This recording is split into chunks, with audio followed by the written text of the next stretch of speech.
The words were sharp, coated in malice, and spat across the checkered floor of the daily grind diner. Move, cripple. It wasn't a request, it was an order, delivered with a sneer that twisted a young man's face into a mask of pure arrogance. He and his friends thought they were untouchable.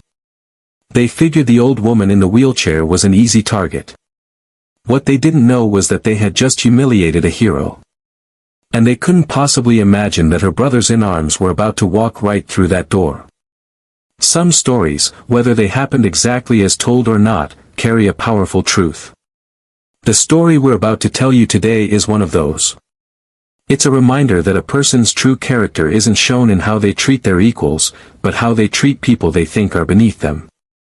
Our story is set in the fictional, quiet town of Harmony Creek, a place where everyone knows your name and the loudest noise is usually the evening train. But on one bright afternoon, a different kind of sound would tear through the town's peaceful vibe, a sound of cruelty, followed by the thunder of justice. The bullies in our story had a simple rule: only pick on those who can't fight back. But when they targeted a seemingly helpless old woman in a wheelchair, they made a fatal mistake. They saw a frail, forgotten relic. They never saw the army she had standing behind her. In our story, we meet Elizabeth Caldwell. To the few who remembered, she was Colonel Caldwell. Now 75, her hair was the color of spun silver, pulled into a neat bun that defied the tremors in her hands. For the last decade, her world was viewed from a wheelchair, a result of a lifetime spent running towards chaos while others ran away. But Elizabeth never saw the chair as a prison. She saw it as a different kind of post, a new vantage point to watch the world she fought so hard to protect. Every Tuesday, she'd navigate the 2 blocks from her apartment to the Daily Grind diner. It was her ritual. The diner was a relic, with red vinyl booths cracked like a desert floor, a jukebox that only played 70s hits, and the scent of coffee and bacon hanging in the air like a fond memory. Elizabeth was a woman of quiet dignity. Her movements were slow as she maneuvered her chair to her usual table by the window. She'd greet the waitress, Sarah, with a soft smile. She didn't talk about her past. The town saw her as the old woman from the veterans' housing. They didn't know the hand struggling to hold a coffee cup had once performed hundreds of battlefield surgeries. They didn't know she was Colonel Elizabeth Beth Caldwell, a decorated trauma surgeon from the Army Medical Corps, a woman who had saved countless lives under rocket fire. Her medals were tucked away in a box, her stories locked behind eyes that had seen far too much. She just wanted a cup of coffee and a slice of pie in peace. But peace wasn't on the menu that day. The bell on the door jingled with an aggressive clang. 3 young men swaggered in, bringing a cold aura of entitlement with them. They were in their early 20s, dressed in the modern uniform of casual disdain, overpriced sneakers and ripped jeans. Their laughter was loud, obnoxious, and it cut right through the quiet hum of the diner.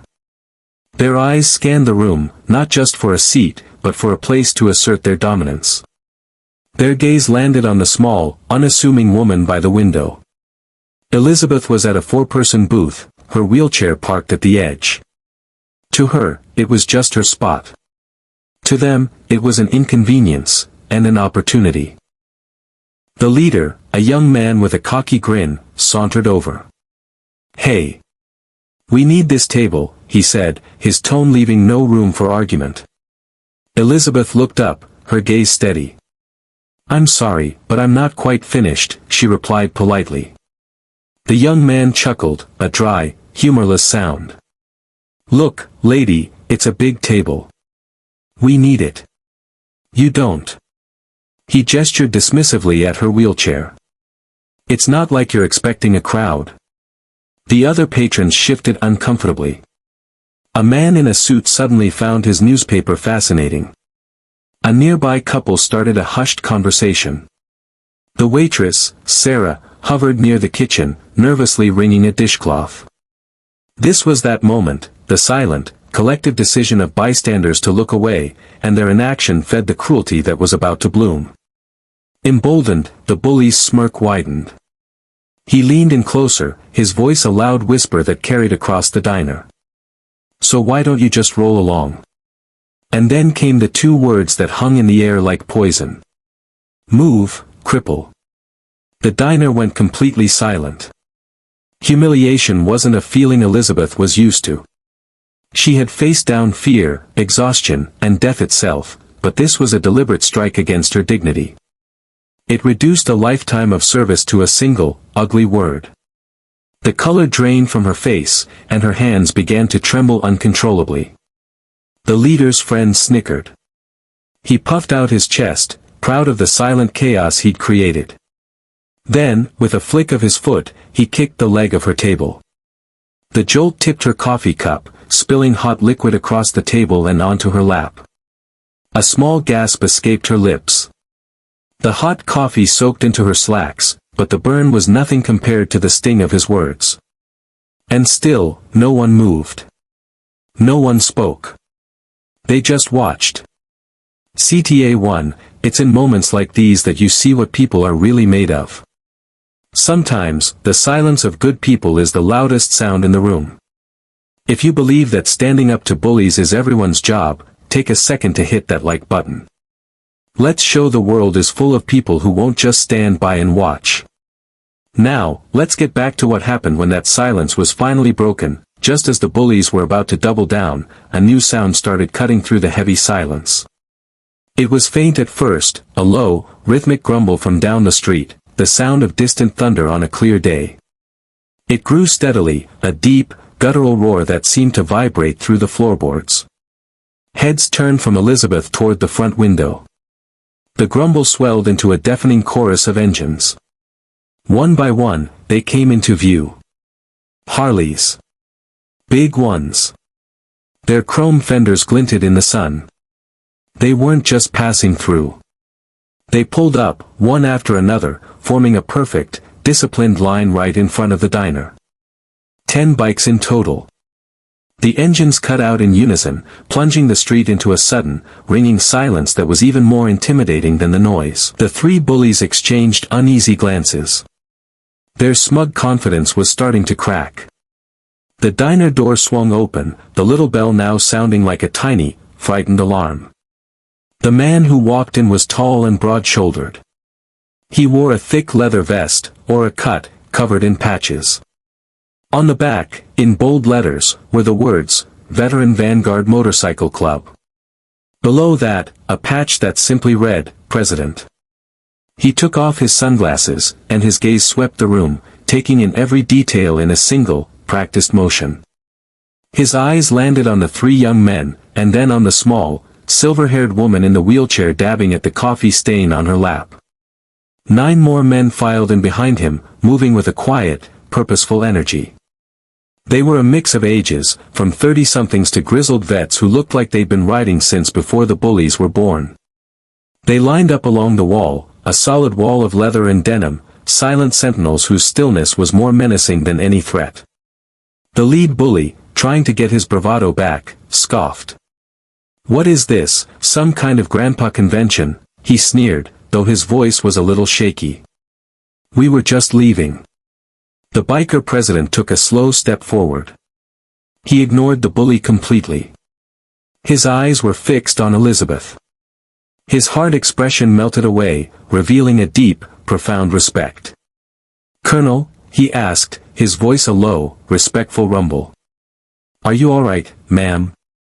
Elizabeth looked up, and for the first time, a flicker of relief sparked in her eyes.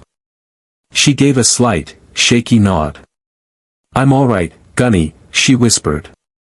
Gunny nodded slowly. He then turned his head, his gaze finally falling upon the three bullies. The warmth was gone. His eyes were now chips of ice. "She's all right," he repeated, his voice dangerously calm. "But I don't think you are." The lead bully swallowed hard. "Hey man, we didn't do anything. We were just talking." "Just talking," Gunny echoed. He took another step, and the bullies instinctively backed up. "My hearing must be going, because what I heard from outside sounded a lot like you calling this woman a cripple. He let the word hang in the air, just as the bully had. But this time, it was an indictment. He gestured with his thumb back at his men. You see these guys? We're the veteran vanguard. Combat medics, engineers, infantry, Navy SEALs. And you know what we all have in common? We all served. And a lot of us wouldn't be here today if it wasn't for the woman you just insulted. The power in the room didn't just shift, it shattered. The bullies' faces went from pale to ghostly white. They looked from the bikers to Elizabeth and back again, their minds failing to connect the frail old woman with the godlike status these men were giving her. Gunny continued, his voice low and cutting. You see her in that chair, and you see weakness. A target. We see Colonel Elizabeth Caldwell. We see the woman who ran a field hospital for 36 hours straight with shrapnel in her own shoulder. That chair she's in. It's from a spine injury she got when a field hospital collapsed in a mortar attack. She was the last one out because she refused to leave a single wounded soldier behind. He took one final step forward until he was towering over the trembling bully. This woman is more of a man than you will ever be. She is a giant. And you are nothing. He didn't raise his voice. He didn't have to. So you're going to do two things. First, you're going to get on your knees and apologize to the colonel. For your disrespect, your cruelty, and for breathing the free air that people like her paid for. The bully's jaw worked, but no sound came out. One of the other bikers took a single step forward, and that was all it took. The three of them stumbled to their knees. In front of the entire diner, faces burning with shame, they mumbled pathetic apologies. Second, Gunny said, his voice cold as steel. You're going to pay her bill. And you're going to leave a big tip for the waitress you scared half to death. Then you're going to walk out of this diner and never show your faces in this town again. Because Harmony Creek is under our protection now. And we don't tolerate vermin. Section 3, The Aftermath, Justice and Grace. The bullies' humiliation was absolute. They scrambled to pull cash from their wallets, throwing it on the table with shaking hands. They didn't wait for change. As they practically crawled over each other to get to the door, the entire diner watched. The same patrons who had buried their faces in newspapers were now staring, wide-eyed, as karmic justice unfolded. The bullies burst out the door and scattered like the cowards they were. The moment they vanished, the tension broke. Someone started to clap. It was a slow, hesitant sound at first, but then another joined in, and soon the whole diner was filled with applause. It wasn't just for the bikers. It was for Elizabeth. It was for dignity restored. The bikers didn't seem to notice. Their attention was on one person. Gunny turned back to Elizabeth and knelt down, bringing himself eye level with her. The big, tough biker president now looked like a soldier reporting to his commanding officer. Are you sure you're okay, Colonel? He asked again, his voice full of genuine concern. Elizabeth reached out and placed her hand on his leather-clad arm. A warm smile finally broke through. I am now, Gunny. Thank you. Two other bikers came forward. One began cleaning the spilled coffee from her wheelchair, while the other went to the counter, spoke quietly with the waitress, and returned with a fresh slice of apple pie and a steaming coffee, placing it carefully before her. They didn't see a burden, they saw their hero. They didn't see a cripple, they saw their colonel. Sarah, the waitress, approached the table, her eyes shining. Your bill has been, more than taken care of, she said. And this is on the house. All of it. Forever. Elizabeth looked at the bikers, then at Sarah, and around at her neighbors, who were now looking at her with a newfound respect. For years, she'd been invisible. But today, they truly saw her for the first time. The bikers didn't linger. With a final, respectful nod, Gunny stood up. You call us if you need anything, ma'am. Anything at all, he said. He and his men filed out as quietly as they had entered. A moment later, the thunder of their engines roared to life one more time, a departing salute that echoed down the street before fading away. In the quiet that followed, Elizabeth Caldwell sat a little taller in her wheelchair. The tremors in her hands were gone. She picked up her fork and took a bite of her new pie. It tasted like victory. And it tasted like respect. Conclusion: appearances can be deceiving. A quiet old woman in a wheelchair might just be a giant who has walked through fire, and a group of intimidating bikers could be an honor guard of angels in disguise. This story about Colonel Elizabeth Caldwell is a powerful reminder that true strength isn't about loud words or being the toughest guy in the room. It's about quiet dignity, resilience, and the courage that lives inside us.